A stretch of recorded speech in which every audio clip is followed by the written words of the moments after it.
तारक पुत्र के प्रभाव से संतप्त हुए देवों की ब्रह्मा के पास करुण पुकार ब्रह्मा का उन्हें शिव के पास भेजना और शिव की आज्ञा से देवों का विष्णु की शरण में जाना और विष्णु का उन दैत्यों को मोहित करके उन्हें आचार भ्रष्ट करना। शरद कुमार जी कहते हैं, मैं ऋषि तदंतर तारक पुत्रों के प्रभाव से जगत हुए इंद्र आदि सभी देवता दुखी हो परस्पर सलाह करके ब्रह्मा जी की शरण में गए। वहां संपूर्ण देवताओं ने दीन होकर प्रेम पूर्वक पितामह को प्रणाम किया और अवसर देकर उनसे अपना दुखड़ा सुनाते हुए कहा। देवता बोले, धात त्रिपुरों के स्वामी तारक पुत्र ने तथा मायासुर ने समस्त स्वर्गवासियों को संतप्त कर दिया है ब्रह्मन, इसलिए हम लोग दुखी होकर आपकी शरण में आए हैं। आप उनका कोई पद का कोई उपाय कीजिए जिससे हम लोग सुख से रह सकें। और ब्रह्मा जी ने कहा, देवगणों, तुम्हें उन दानवों से विशेष भय नहीं करना चाहिए, मैं उनके वध का उपाय बतलाता हूँ। भगवान शिव तुम्हारा कल्याण करेंगे। मैंने ही इन दैत्यों का बनाया है, अतः मेरे हाथों इनका वध होना उचित नहीं है। साथ ही त्रिपुर में इनका पुण्य भी वृद्धिगत होता रहेगा, अतः इंद्र सहित सभी देवता शिव जी से प्रार्थना करेंगे।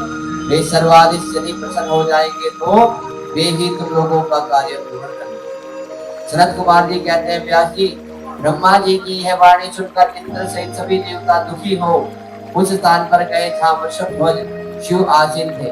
तब उन सब ने अंजलि बांधकर देवेश्वर शिव को भक्ति पूर्वक प्रणाम किया और कंधा झुकाकर लोगों के कल्याण करता शंकर का सत्कार किया। उन्हें इस प्रकार नाना प्रकार के दिव्य शस्त्रों द्वारा त्रिशूलधारी परमेश्वर की स्तुति करके सर्वार्थ साधन में निपुण इंद्र आदि देवताओं ने दीन भाव से कंधा झुकाए हुए हाथ जोड़कर प्रस्तुत सर्वार्थ को निवेदन करना आरंभ किया। देवताओं ने कहा, महादेव, तारक के पुत्र तीनों भाइयों ने मिलकर इंद्र सहित समस्त देवताओं को परास्त कर दिया है।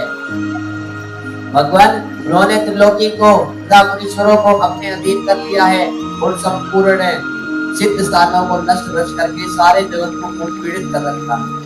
वे दारुण दैत्य समस्त यज्ञ भागों को सब ग्रहण करते हैं। उन्हें ऋषि धर्म का निवारण करके अधर्म का विस्तार कर रखा।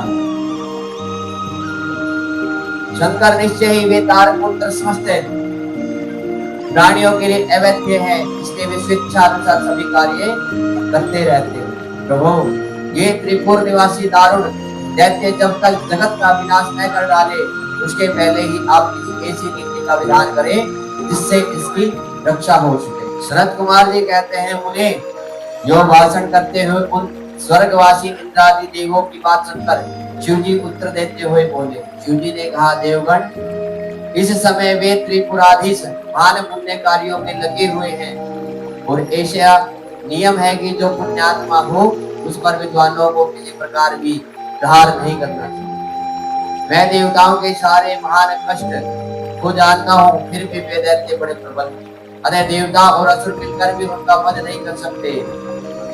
वे तारक पुत्र सबके सब पुण्य संपन्न है, इसलिए उन सभी त्रिपुरवासियों का वध तू साध्य है। यद्यपि मैं रण कर्कश हूँ, तथापि जानबूझकर मैं मित्रद्रोह कैसे कर सकता हूँ? क्योंकि पहले किसी समय ब्रह्मा जी ने कहा था, मित्रद्रोह से बढ़कर दूसरा कोई बड़ा पाप नहीं है। सत्पुरुषों ने ब्रह्मत्यारे, श्रापी, चोर तथा व्रतभंग करने वाले के लिए प्रायश्चित का विधान किया है, परंतु व्रतघन के उद्धार का कोई उपाय नहीं है। देवताओं, तुम लोग भी तो धर्मज्ञ हो, अतः धर्म दृष्टि से विचार कर तुम ही बताओ कि जब वे दैत्य मेरे भक्त हैं तब मैं उन्हें कैसे मार सकता हूँ। इसलिए अमरो, जब तक वे दैत्य मेरी भक्ति में तत्पर हैं तब तक उनका वध असंभव है। तथापि तुम लोग विष्णु के पास जाकर उनसे यह कारण निवेदन करो। तदंतर देवगण भगवान विष्णु के समीप गए। उनके द्वारा ऐसी व्यवस्था की गई कि जिससे वे असुर सैव्य सनातन धर्म से विमुख होकर सर्वथा अनाचार परायण हो जाए। शिव जी कह रहे हैं, शिव जी के पास आए ब्रह्मा जी और देवगण सभी ने कहा, हे शिव जी महाराज, आप इन दैत्यों से छुटकारा दिलाइए।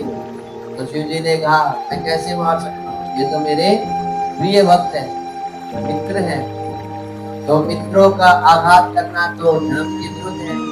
भक्तों से आघात करना तो धर्म के विरुद्ध है। मैं कैसे मार सकता? मैं जब तक नहीं मार सकता जब तक वे मेरे से विमुक्त नहीं हो जाए, सनातन धर्म से विमुक्त नहीं हो जाए, अभी मैं इनका वध करूंगा। वैदिक धर्म का नाश होने से महास्त्रियों ने पातिव्रत धर्म छोड़ दिया, पुरुष इंद्रियों के वश हो गए, जो स्त्री पुरुष सभी दुराचारी हो गए। देवाराधन श्राद्ध यज्ञ व्रत तीर्थ शिव विष्णु सूर्य गणेश आदि का पूजन स्नान दान आदि सब आचरण नष्ट हो गया। तब माया तथा अलक्ष्मी पुण्यपुरों में जा पहुंची और तब से रात लक्ष्मी वहां से चली गई और इस प्रकार वह अधर्म का विस्तार हो गया।